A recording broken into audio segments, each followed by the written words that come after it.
Hello, welcome to the Balanced Warrior podcast. I am Coach Paul Malella. I'm here with my sidekick, kind of like Batman and Robin. Not really, but okay. Oh, okay. Coach Chris Burlow, whether you're listening and tuning in or you're watching on YouTube or on social media, we're so grateful, happy, and excited that you're all here tuning into our Balanced Warrior podcast. Today, I'm extremely excited. Not that I'm never not excited. Well, sometimes. I'm having a very special guest.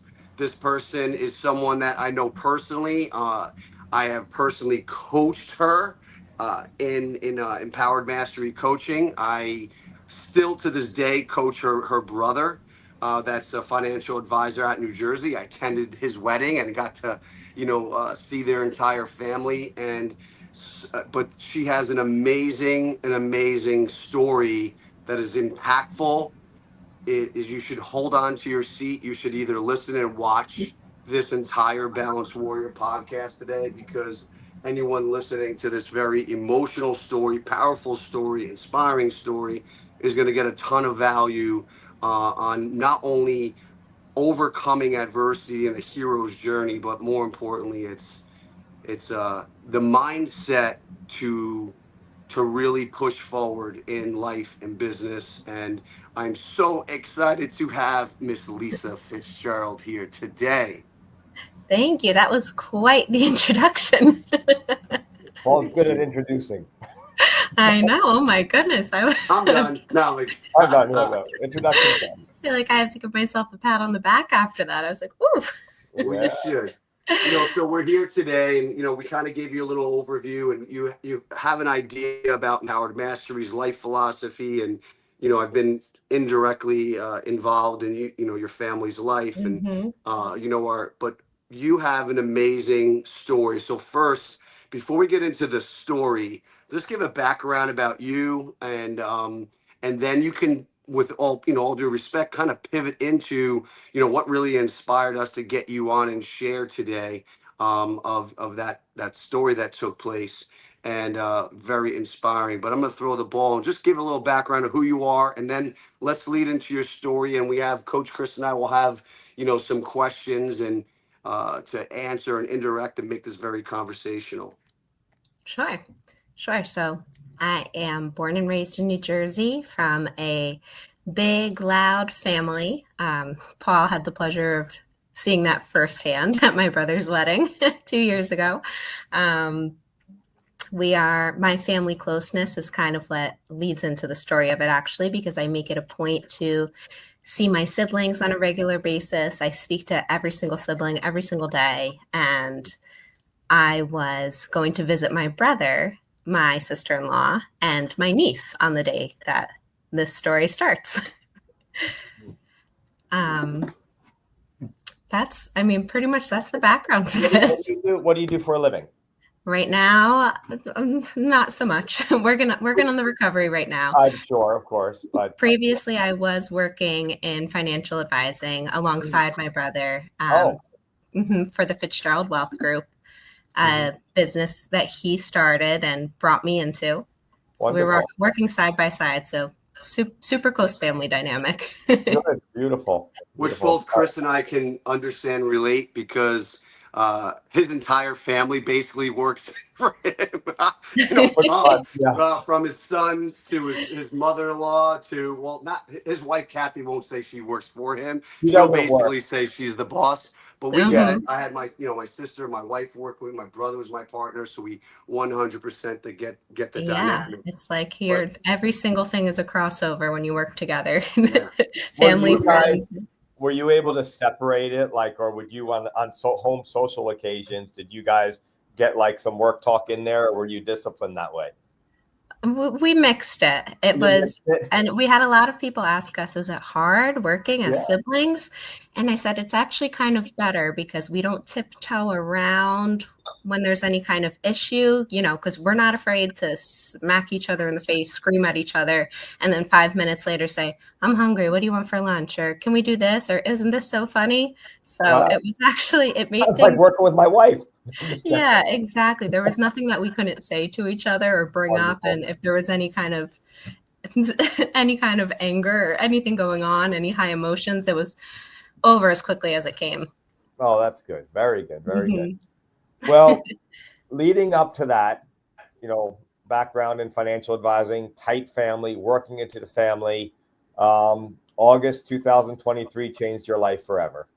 It was actually May May 2024. 2023. May 2024. Why last year. Okay. Well, the note said August 2023. So we're going to go May 2024 then. Yes, So, I'm just a little over 1 year right now. 1 year. Mm-hmm. 1 year. So could you please share the life-changing experience that you had? Absolutely. So I will preface to you guys saying that there's still a lawsuit and investigation going on. Mm-hmm. So a lot of the specific details I'm not allowed to get into, just for your so you're aware. But so I have a now 2-year-old niece. She just turned 2, mm-hmm. who is, oh my gosh, the whole entire family, we are crazily obsessed with her. So every chance I get now, I rush over to wherever she is to go visit. So when my brother asked me if I wanted to come over for dinner, I, of course, said yes, hopped on a train from New York, went over to Morristown. We had an early dinner. Baby went to bed, 7 o'clock. We had an amazing time, so much fun seeing her. She tried pizza for the first time. And then I went to the train station to head back to New York. It was on the way back, and it wasn't late. It was about between 7 and 7:30. But it was raining. It was just starting the sun to go down, and that was when I found myself go through the gap between the train and the platform as the train was approaching the station.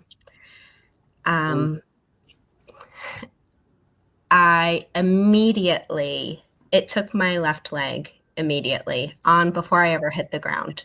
Was the train moving? The train was moving. It was as it was pulling in. Oh. So it took my leg immediately. I kind of spun around a little bit, hit the ground, and rolled over as close as I could to that platform edge. I watched the whole thing happen. So I saw my leg gone. There was no realization later. There was no processing. I watched it go. And everybody always asks me, well, what were you thinking? Did you realize? The only thing I was thinking right then and there was I had my hair down, and I have very long hair. I said, oh my gosh, if my hair gets caught and I turn bald after this, that I don't know if I could handle. Oh, so my hair gets pulled out. So wow. I thought, yes, I just hugged the platform and waited for the train to stop moving. And then I rolled out, kind of looked around, assessed the damage. I had hurt my right ankle, so I couldn't really get up.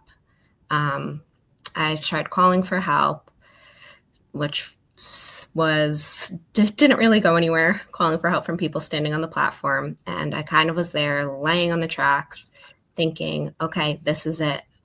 It's up to me. I have until the next train comes, which is every 15 minutes to get myself off of here. So were there people around you? There were people on the platform.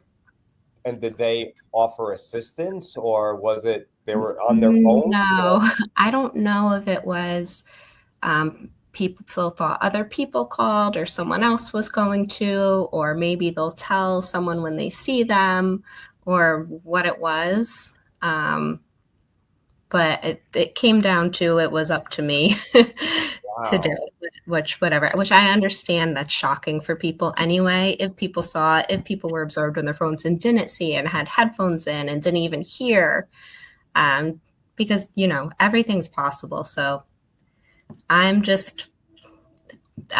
thankful that I was able to anyway, without the help of other people, get myself off the platform. Wow. So I wasn't able to stand on my right leg because of the injury to my ankle. So I had to reach up, and I only could just barely get my fingers over the platform and did basically like a body up to push myself up and throw myself over. And I realized that when it came down to it, I had to stop the bleeding while I was calling for help, or I wouldn't make it in time for help to get to me. So I squeezed my leg. I tried to get my shirt off, do a little tourniquet, and waved my arm, screamed as loud as I could. And the man that was collecting tickets on the train heard me and came running over, ran to go get help. Before he kind of came over, he was a little in shock at first. And I said, you have to go find help. Go get police. Go get someone. Go get help. Come on. Come, like, snap into it. We got to go.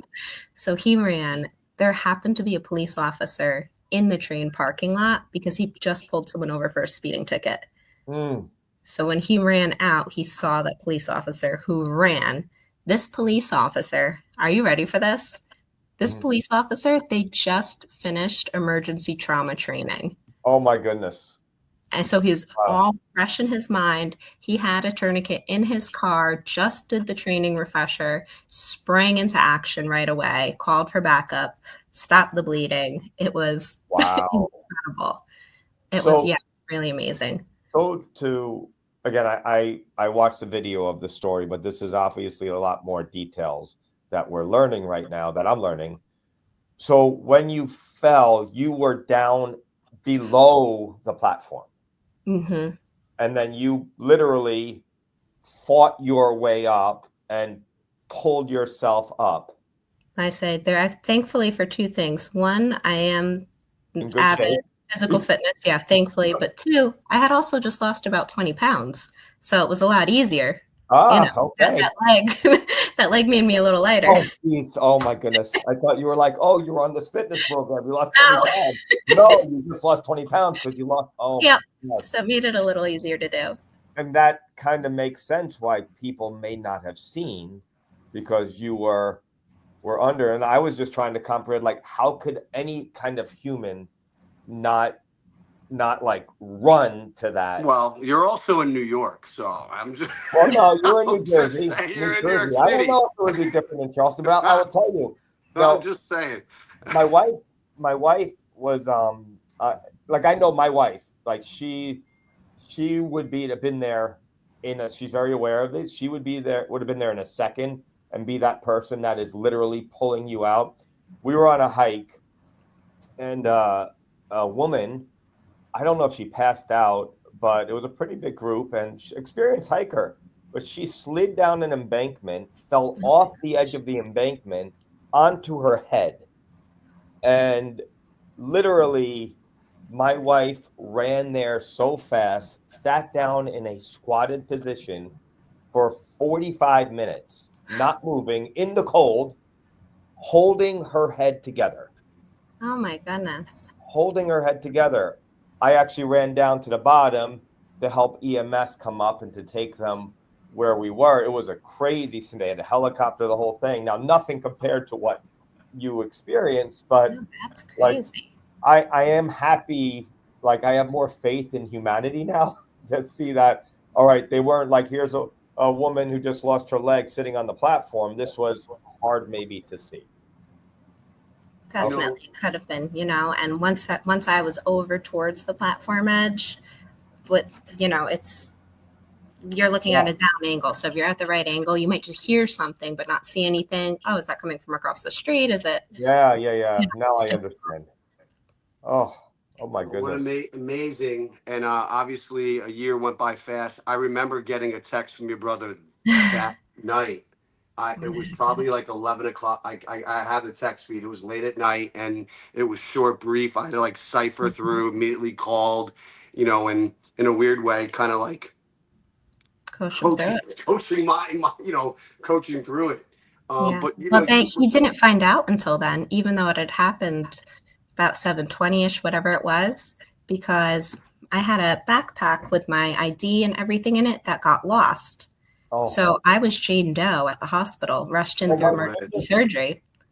So it wasn't until after I came out of emergency surgery, came out of anesthesia, woke up enough to remember a phone number that I could call somebody. So my family didn't know until much later. I actually remember Paul texting me, telling me that it had happened, like right after it had happened. Like it's So now we're up to the part where the police officer went through the trauma training, came back, was basically, did what they needed to do, stop the bleeding. So now from there moving forward, what do you remember? So that's it. That was basically, I was with him. Backup police officers came really quickly. Yeah. Very, very quickly. And they were there, and one was holding my hand while one was interviewing me, while one's tightening the tourniquet and calling for EMS. And, I was kind of joking and screaming and answering their questions. And I said, can I scream for 30 seconds? And then we'll talk for 30 seconds and then scream and then talk and scream and then talk. So we were going back and forth like that, because I kept thinking, before help came, I kept thinking, I don't think I could do this. I don't think I could do this. I don't know what I'm going to do. The pain is too much. And then kind of a voice came into the back of my head that said, well, what do you mean you don't think you can? You have to. There's no choice here. And, and everything seems impossible until it's done. So it seemed impossible until I did it. And and then I stayed with the police officers until the ambulance came. And they came. Luckily, the train station is pretty close to the hospital. So it was a quick ride. They loaded me up on the stretcher. The police officer that had been holding my hand the whole time came into the ambulance with me. I'm not getting choked up. I said, you're coming with me, right? Because I'm not letting go. I said, okay. And he held my hand until I went through those doors to the surgery. And that's when we had to let go. But we held hands the whole entire time. I was squeezing his hand. And yeah, basically I was asking them, I said, so when can I have some painkillers here? Yeah. There's no time. I said, no one has Advil in their car? Nothing? I can't get anything? They said, no, you can't just have Advil for this. Yeah, this is a little Band-Aid. You're a little beyond Advil. It's not going to do anything. Yeah. That's insane. You know what's amazing though, Chris, this is, reminds me of Chris, is such his attitude. Throughout this couple minutes of us sharing the story, you realize that you made humor about, I lost 20 pounds. Here's Coach Chris thinking, oh, were you on a diet before? No, I lost my fucking leg, man. I just lost 20 pounds. I could lift myself up a lot easier. I just lost my leg, but I don't want to lose my hair. God, I can live without that. That I couldn't come back from. Fucking bald. No. And then, can I scream for 30 and talk for 30? Like, here you were in this middle of like life, death, like you got past, like, okay, I lost a leg, I got to stay alive. You did what you had to do to stop the bleeding and have this mindset shift. Like, dude, no one's saving me. Like, this is on me. Right. Mm-hmm. But this whole time you're finding humor in this crisis. Right. So talk about how maybe that is was it a mechanism? Is this natural for you? Is this something you're like, fuck it, I gotta laugh, like I'm alive, right? And I'm here. Like, how is that serving you throughout this process, and maybe even in the moment? And right now, today, you get this big smile on your face, and usually when people loop a past memory, it triggers emotions that caused that were triggered back in that moment, right? And you're reliving it, but how is this a gift for you? Yeah, so all the emergency personnel that were at the scene said I was nonstop joking, that there's more jokes than I could even remember. They said, I was talking about, so do you think I get a discount on shoes now? Does that mean I can start buying designer? I was like, asking all these crazy questions immediately. And yeah, humor is something I've always fallen back on. I was voted class clown in high school. I was voted squad clown of my cheerleading squad every year. And I really attribute it growing up with brothers, especially older brothers, the things that they put me through and the things that you can either get embarrassed or you can laugh. And it always just turns to laughter. So I always say now, there's nothing I won't find humor in. There's nothing that we don't turn into laughter. You're going to look at things anyway. Eventually, everyone gets to a point where you look back and you're able to smile on it or see the good or laugh about it. And I think I can just do that immediately. But I really credit that to my older brothers. Oh, wow. Wow. Yeah, there's not much you look back, go, remember that time I locked you out of the house and you had to sleep in the bushes and you know. That's that sibling relationship. Yeah. Definitely a skill, and it's a shift of perspective. It's not easy to do. And I think a lot of people can take that. That's a little value bomb right there. A lot of people complain about things that happen to them and why is this happening, and they play victim.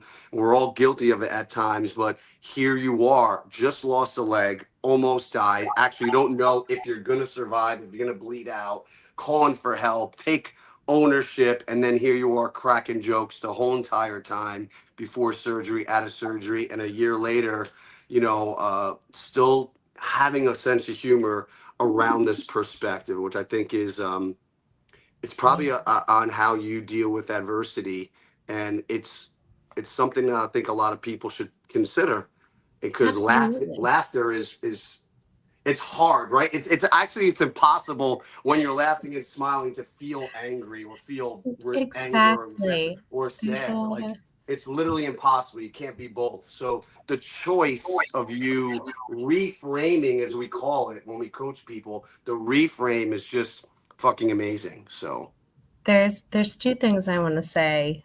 I've had the first is, I think, people who get down on, I can't believe this is happening to me. Oh, this situation.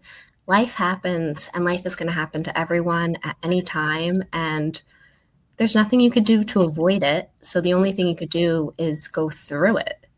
That's it. There's nothing. That's life. We're living it. You got to get through. But what are you gonna do, right? You have to. What else are you gonna do? You do, right? Just that's it. That's the choice. There's one choice. That's it. That's all. Agreed. Yeah. So I've had the opportunity from this to speak to you guys, to speak to a couple other news outlets, talk shows, hospital patients. One of the most rewarding for me so far has been speaking to high schoolers and middle schoolers. And it's been very cool I spoke to, the last group I spoke to was a little less than a month ago, I think. And that's what I said to them about the smiling and the laughing. I said, listen, you guys are teenagers. And teenagers aren't the only ones that go through this, but everyone goes through a time where you feel like you can't get through it. And this is going to seem so stupid, but practice smiling and practice laughing. Even if you don't feel like it, even if you're crying while you're doing it, eventually it becomes real. You can't sit there and laugh and then eventually not laugh. You're going to laugh at yourself, or somebody's going to laugh at you, which makes you laugh, or it does change. It changes the chemicals in your brain. The active laughing changes your brain chemicals to make you happy. So you can begin to reprogram your brain that way, which is like, it's incredible to me. But that's a big thing I tell the younger kids. I think that's beautiful. When Paul and I were in Korea testing for our 7th degree black belt, we went to this cancer healing resort. It was called, I forgot what it was called, New something, but it was like, basically they would take people with cancer and they would put them into this, and they would change their diet, change their lifestyle. And one of the things that they would do is every morning they would get together in a circle and laugh hysterically for like 10 minutes. Yeah. And we're training on the lower, and then we look up and there are these individuals, these all Korean. They were just laughing and laughing. That was, we asked Grandmaster because that's laughing meditation. Yeah. Isn't that crazy? It's crazy. It really does, though. It's awesome. So Lisa, how is this, like, you're like, obviously you were speaking to some kids in high school and you're doing interviews, and I'm sure this is not going to be your one and only podcast interview. So in my mind as a coach, I immediately say, how is this an opportunity? And in the back of my head, I'm like, so Lisa, when's your book coming out? Yeah. I've been asked that a lot. And how is this book telling your story, and then principles of overcoming, life adversity, all this humor, like all these tips that, you've been utilizing. How is this an opportunity for you, and how is it maybe shifting your identity, maybe setting new goals? You and I talked about a worthy ideal back in the day when we were coaching, and I remember vividly, like you had this mission that you were going to go into, if I'm not mistaken, nursing, right?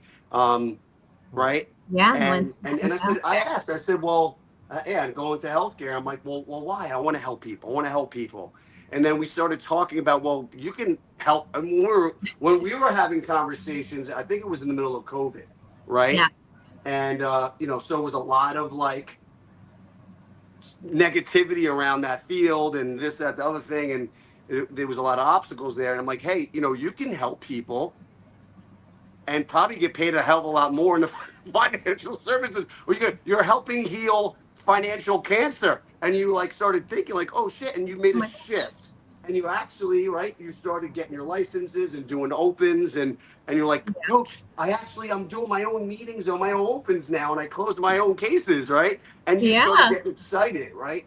And that was a shift, an alter. You altered this mission that you wanted, but now you had another life altering shift in your in your personal life. So how is this an opportunity? How does this shift maybe your new identity and maybe new goals that you can maximize this experience? yeah. So first, you have to understand that I didn't think that there was anything special about my attitude until this happened, and my mindset until this happened, and I started fielding people's reactions to me. And I said, first, my family, I'm like, okay, whatever, you guys will just say anything. You're my family, you have to say that.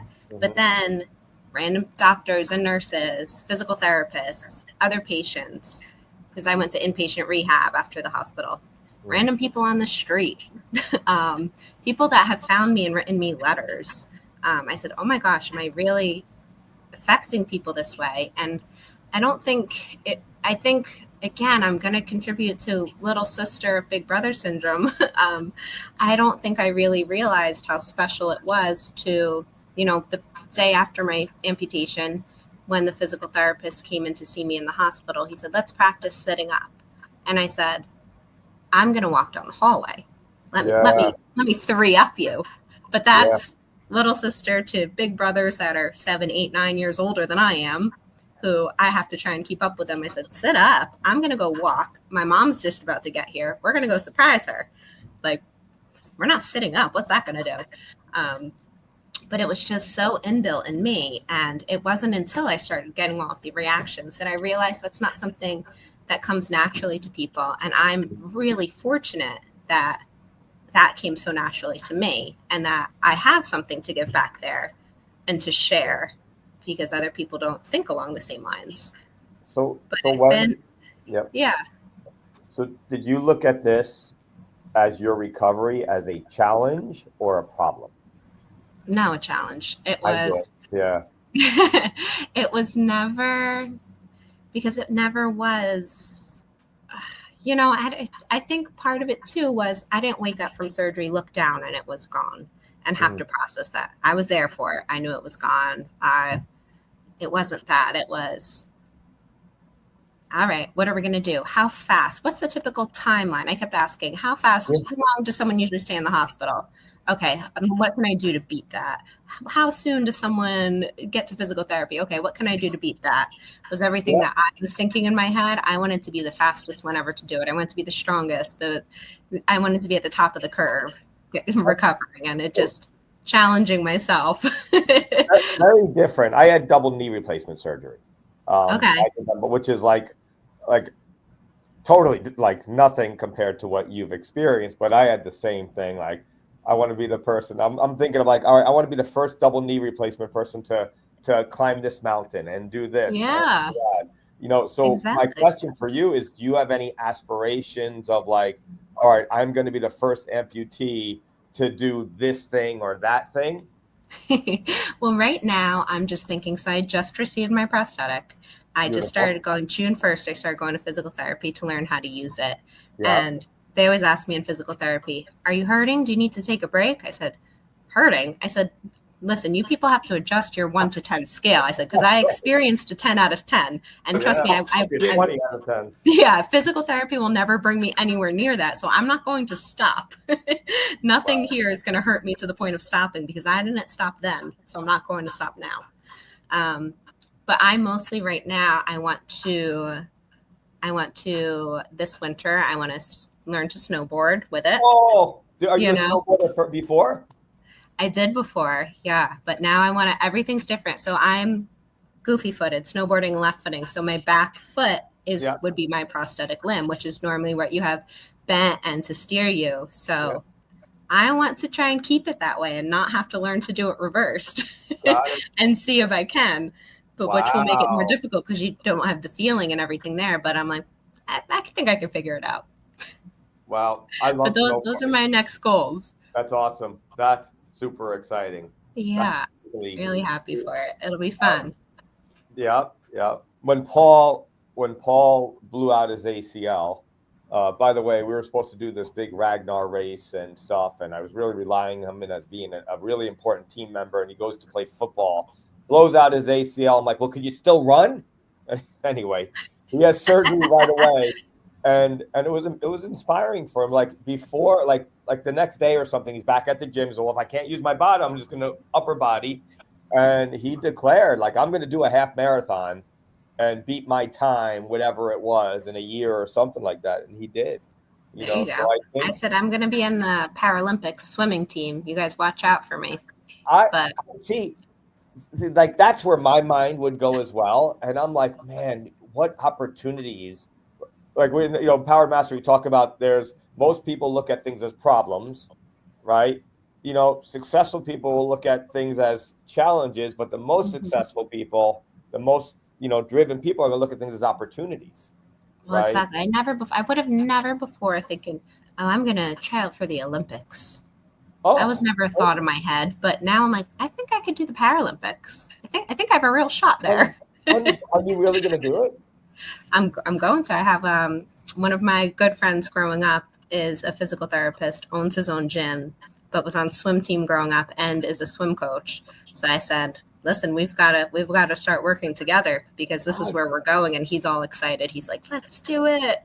See, and now that's an amazing shift in the opportunity part. Like there's so many value, like whether people recognize this, like first thing I'm hearing is, no one's coming to save me. I got to take action, regardless of the shit storm I'm in right now. And a lot of people get stuck, like waiting for someone else to make it better. And you just took massive action. You're using humor, the driving force behind your family, visualizing, little Liv right in the back of your mind, like I gotta fight for her to, I gotta get chills just thinking about it. And when I heard that you lifted yourself up and got yourself out on your own, and it was fucking, I couldn't believe it. And hearing, I'm taking ownership, I'm taking charge, using humor, taking this adversity into a, listen, a lot of people get stuck playing victim, being like a contender mindset. Coach Chris and I talk about not being a contender, not playing a victim, being a victor, not being a contender, being a champion. And then right away going, yo, I'm going to go for the Olympics. Like you're a 1%er. That's how I view it. You're an uncommon 1%er. You're literally going to go, I'm not going to be like a common person that lost their leg and play victim. I'm going to go and do this thing that's never been done before. Oh, what's the recovery? Well, that's what I said to my doctor. So like, yeah, you're 47 years old. You blew out your ACL. You're not going to snowboard. You're not going to mountain bike. You're not going to do this. You're not going to play flag football. Coach Chris is right. Throughout my pain meds, the next day, 24 hours, I'm at the gym benching with the full-blown, thing out my leg, limping with crutches, and then signed up for a half marathon. Not even 6 months later, that's it. And they're like your doctor, my doctor, Dr. Tony Tanzi, who was like my PT, Ironman, ex-professional lacrosse player, my trainer, my marathon trainer, Coach Audrey, was like, go see this young guy. And I walked in with like crutches and I'm like 40. I go, do not treat me like a 40-something-year-old, you better treat me like a 20-year-old, professional athlete. He's like, well, you're in the right spot. But what I did do is I made a fucking decision, right? So like now you're able to make a decision. I'm going to do this. Yeah. And then then you have to declare it.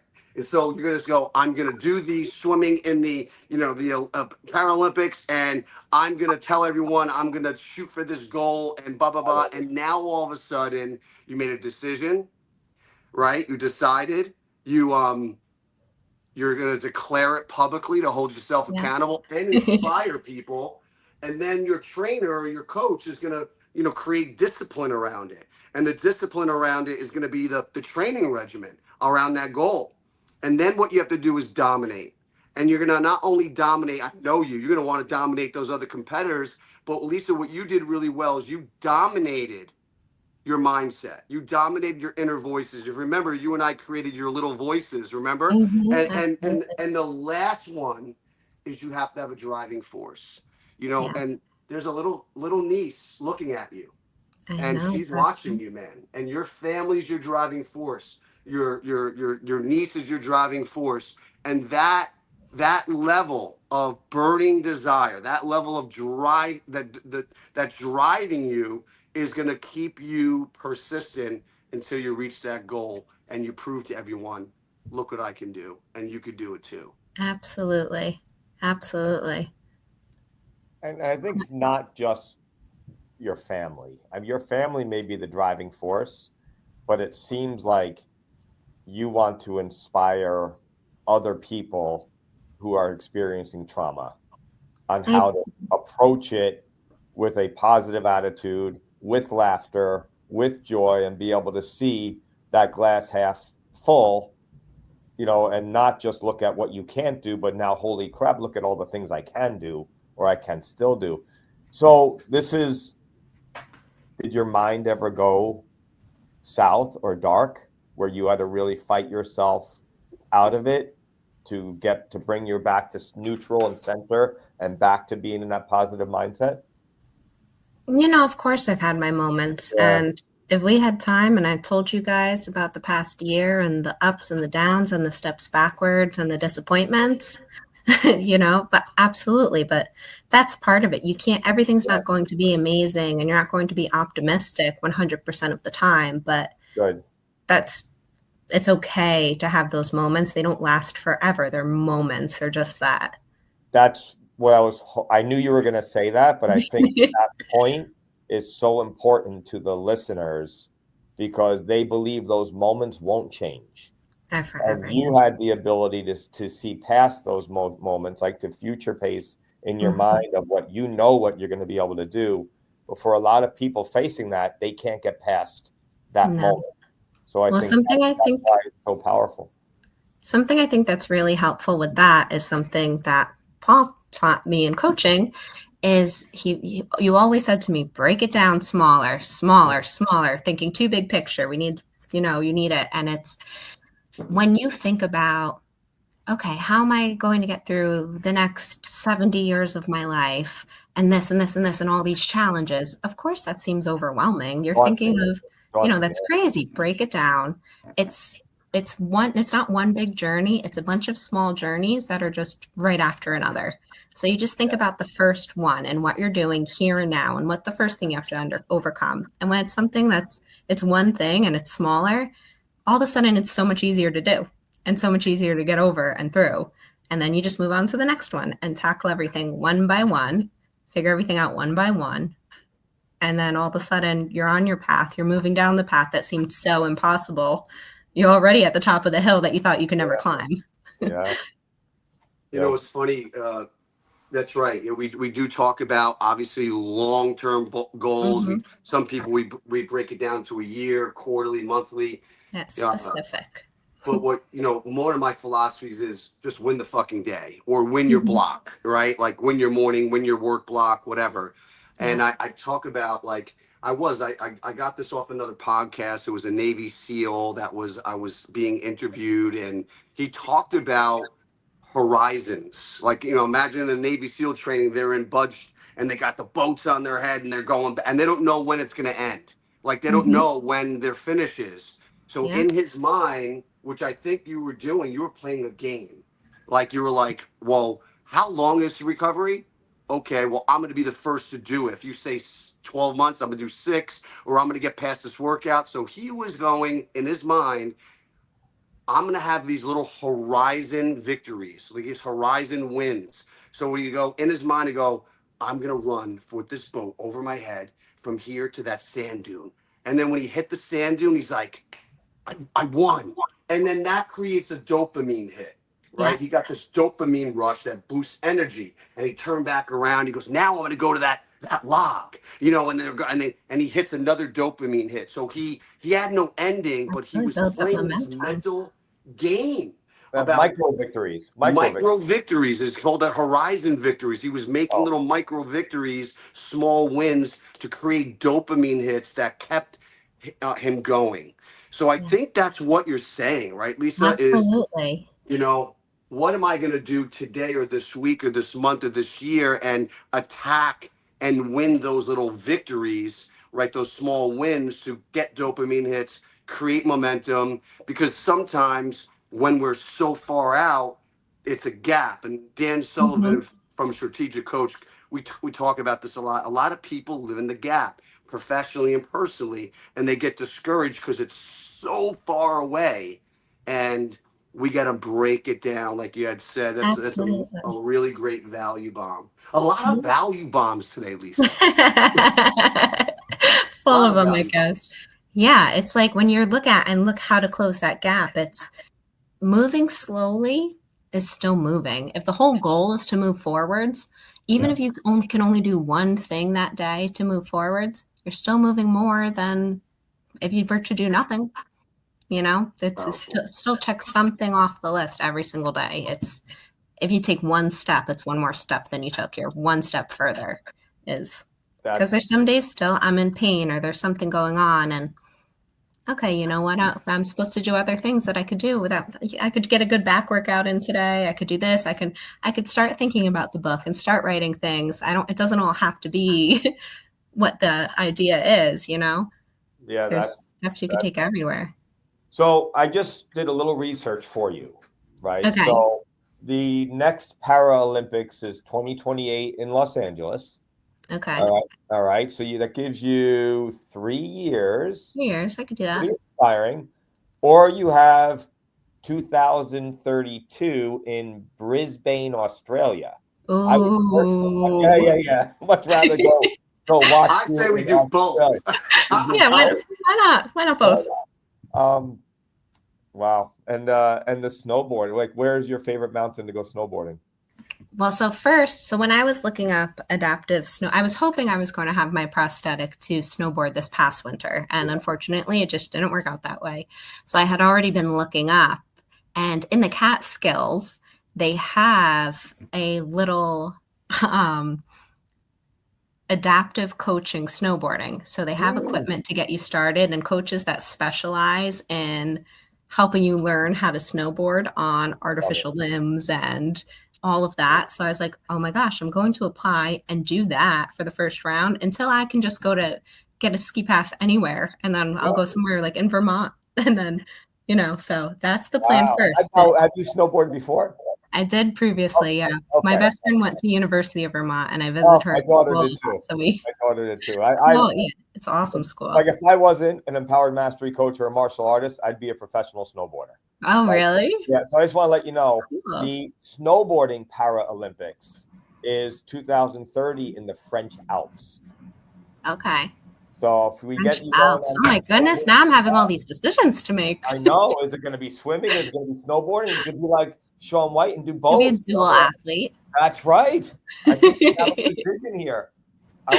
Empowered Mastery will be a sponsor. That's right. Perfect. That's it. Yeah. Well, the team will keep going strong. That's right. That's right. Oh, this is wonderful. I love it.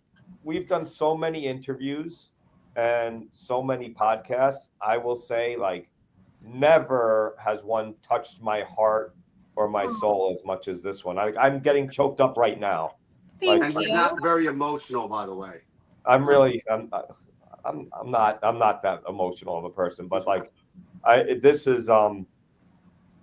love your attitude, and I think that more people really, really need this, and they need to hear, because what they think is a trauma is not a trauma.